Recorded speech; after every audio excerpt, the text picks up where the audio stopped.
Chris Stewart is joining us here on the radio broadcast here on Halftime. He is the radio voice of Alabama men's basketball and baseball, also hosting pre and post halftime too on the Crimson Tide Radio Network for the football broadcast. And I saw him sitting right there next to Eli Gold when Alabama just was able to sneak by Arkansas in a classic battle a little more than, 6 weeks ago or so. Chris, really appreciate your time. I think you're on the road, right? This guy's driving to Indianapolis because he's got basketball games to do. Let me tell you, it's been crazy, and plans have changed numerous times. But instead of having to drive to Missouri, then drive to Indy, and then drive back to Tuscaloosa to do Tuesday night's basketball game against Auburn, thankfully now I'm going to be able to be on the team basketball charter, leaving here shortly to go to Columbia. I'll fly back after the game tomorrow, and then I've hitched a ride on a plane to Indy and back on Monday. So that part of it, as you know, is one of the craziest things we deal with this time of year, but very grateful that that's going to be a little smoother than I thought it was a few hours ago. Oh, I'll bet, because I saw some photos of highways that you may have had to try to drive on, and those cars are not moving anywhere and aren't going anywhere anytime soon. So that's good. It doesn't look like it. So Georgia, Alabama, take two. Why? What do you think? Does Alabama need to change anything of what they did in the first game? I guess it's more about, does Georgia have to change a little bit of what they did? Because Alabama, to me, played the perfect game of the season. I didn't see that one coming, and I should have learned my lesson, Chris. You don't bet against Nick Saban. So do they need to do anything differently, or is it just a matter of waiting to see what Georgia does and make an adjustment off that? I think they'll like anybody, they'll tweak a thing or two, but I would definitely say that Georgia would be closer to throwing out the game plan and starting over than Alabama would, and I doubt they'll do that as well. Georgia's a great football team, and they did not play their best against Alabama, and Alabama had a lot to do with that. But I think they obviously feel like they missed some chances on plays that could have dramatically changed the complexion of that game going into the last 10 minutes. Alabama made some key plays that they hadn't made in a while. I thought two areas that have gotten dramatically better the last two ball games are what they have done with the offensive front, which has led to what they've been able to do in the run game. And I think if Alabama is able to build off of that and take care of protecting Bryce Young, giving him enough time to do what he needs to do, but also allow Brian Robinson, Trey Sanders to be helpful and supportive with a run game, then I think they'll be in a very good spot by the time that game wraps up again. But they also can't let Georgia do what they did to virtually every opponent but Alabama, and that's completely own the line of scrimmage on the offensive side and just run at will over the course of 4 quarters. A lot of that is about, Georgia so often was just in front of their opponent in the first 3-4 minutes. We saw it in Arkansas. They had the Razorbacks up against the student section on their own end zone for the first 5 minutes, and the next thing you know, it's 21-0, and that's not the only team that happened to this year. So I think we make a little too much about fast starts. But for me, I don't think Georgia's a team that's really good at coming from behind. They never had to do it, and the one time they did, they couldn't. Alabama gets in front again. I don't know. It might be game, set, match. Well, I think it certainly bodes well for Alabama if that's the case. Now, that being said, one of the most dramatic Alabama wins in history came when the Tide was down 13-0 at halftime the last time these squads met in the national championship game. Nick Saban rolled the dice, made a change at quarterback on a guy who'd been 26-1 as a starter, put in some guy named Tua Tagovailoa, and the next thing you know, he's an Alabama legend. It's a game for the ages, and Alabama's won another national title. So, again, that's not the preferable way to go about winning national title number 19, but I think Alabama would be in I'm not going to say comfortable, but maybe less concerned down 13 than Georgia would be in a similar spot. Did you hear that casual I heard title it. Number 19 there? Mm-hmm. That's the Yankee thing you broke down on us there, Chris. Oh, just 27 championships, championships, nothing big. I'm just reading the T-shirt, man. That's it. Well, it's true. There's no other way to put it. Yeah, it really is. And Chris, on the way to 19, y'all beaten a lot of supposedly good teams in semifinal games, and ultimately Bama is just taking care of every single one of them other than the first year against Ohio State. How well do you think Cincinnati paired up against other teams that Alabama has faced in the college football playoff semifinals? I thought they were about as good as anybody, as you referenced, other than that one matchup with Ohio State.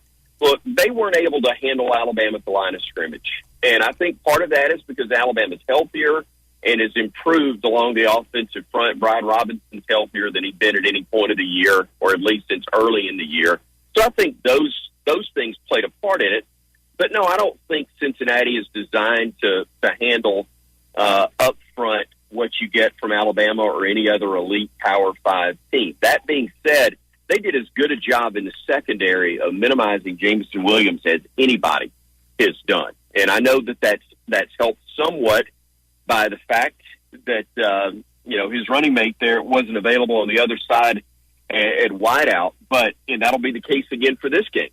But, still, Alabama's got talent at wideout besides Jameson Williams, and they will be, there'll be a core that you have to respect. But I did think Cincinnati, from a secondary standpoint, had a game plan about as good as anybody in limiting what the Tide could do on in the passing game.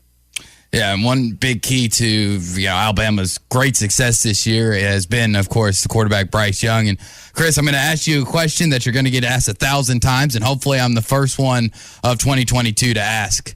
Bryce Young going to be the first one since Archie Griffin go back-to-back? You know what? I think he'll be in a position, but I'm not so sure his toughest challenger may not be the guy who's on the other side of the ball and leading his defense. Will Anderson's going to get a lot of conversation, especially if this wraps up the right way from Alabama's perspective on Monday night. The fact that he did not get invited to go last time, I think, not that people want to give anybody anything, but I think there will be, I think maybe as much or more than ever, there's going to be conversation about a true defensive player getting real consideration for the award if he puts up numbers similar to what he did this year. And also the grading, it's like Alabama's football team as a whole. They're not, most teams are judged against Alabama this year. Alabama's judged against Alabama's history. And last year's team was historic. Well, Bryce Young's going to be judged against the Bryce Young of this year. And if this season ends with a national championship victory, everything that he does is going to be scrutinized, picked apart, and I think that's one of the reasons that it's so tough for somebody, even an underclassman, to repeat and win that award again. There's a little bit of recency bias with it, too, and I just kind of wonder, do you do the same thing, like trying to compare Yankees world champion? I'll use that comparison again with the Yankees to the Crimson Tide, Chris, for good reason. Do you compare every Yankees world championship to the 27 Yankees? It's just not fair. Each team is different. Yeah. We got this recency bias because last year's Alabama team was so damn good. How does Nick Saban continue to get these guys to buy into the idea that they're underdogs when they've never been underdogs, although they are in this one by 3? I think if you were to compare him to whatever sport you want to go with, and in this case, I'll use a great jockey who's riding a tremendous horse down the wire, and you crack the whip on a different side, and it spurs them on in a different way. I thought that was manna from heaven. He called it rat poison that was yummy in being an underdog against Georgia the first go round, because it was a rare occasion that he was able to use that as a type of motivation for his team. And I think the fact that Georgia's been picked as the favorite again, and while I fully understand it, I do think it fits right into any concern that Nick Saban may have had about his team being locked in and focused on this game a second time, or not taking them lightly, but taking them with any less measure of respect than they did going into the first game. Well, that's been eliminated by the fact that Alabama's once again considered an underdog in the game. Mm-hmm. And Chris, speaking of Nick Saban, one of the biggest topics in the last day or so here in the natural state of Arkansas has been transfer portal, NIL stuff. Alabama, of course, is already starting to reload for next year through the transfer portal. It doesn't seem like Nick Saban has a problem with NIL, at least publicly. Why has he been able to adjust and adapt so much? It's so much better, seamlessly, than other coaches his age and just other people in general to this new college football landscape? I'm not sure I can answer that part of it, but I will say this. The reason he's been as successful as he has been for as long as he has been is the ability to adapt, to adjust, whatever takes place. Look, man, he was not a fan of the transfer portal. He was not a fan of RPOs and the things that have transpired.